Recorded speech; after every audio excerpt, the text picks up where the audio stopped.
Poďte si so mnou urobiť nechty. Ukážem vám, čo všetko pri tom používam. Čistič na nechty, bázu a ľubovoľný lak podľa vášho výberu a na ozdobu trblietky. Ďalej budeme potrebovať lampu a pilníky. Nechty si opilníkujem a pripravím.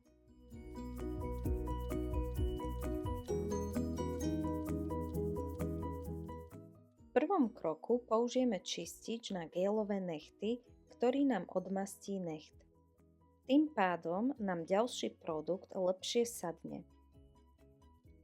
Ďalej použijeme lak na gélové nechty, ktorý slúži ako podklad a zároveň dodáva taký lesk.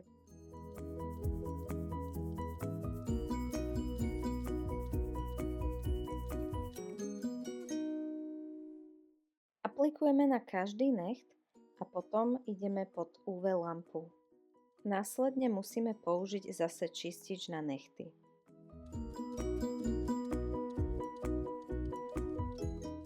A teraz máme pripravené nechty na nanášanie laku.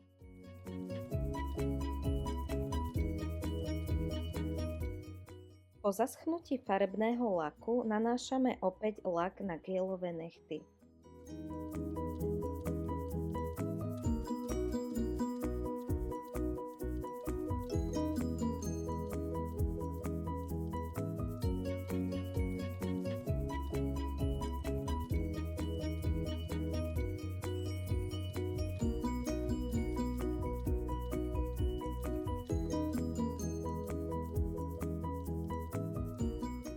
Ak si chcete naniesť trblietky, aplikujte ich na vrch laku, až potom dávajte nechty pod UV lampu.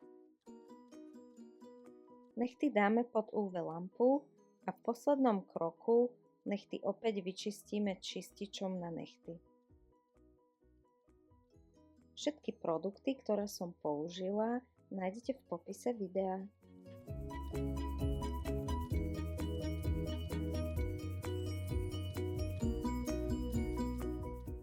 Ďakujem za zhliadnutie videa a napíšte mi do komentára, či si nechty robíte sami doma alebo chodíte do salónu.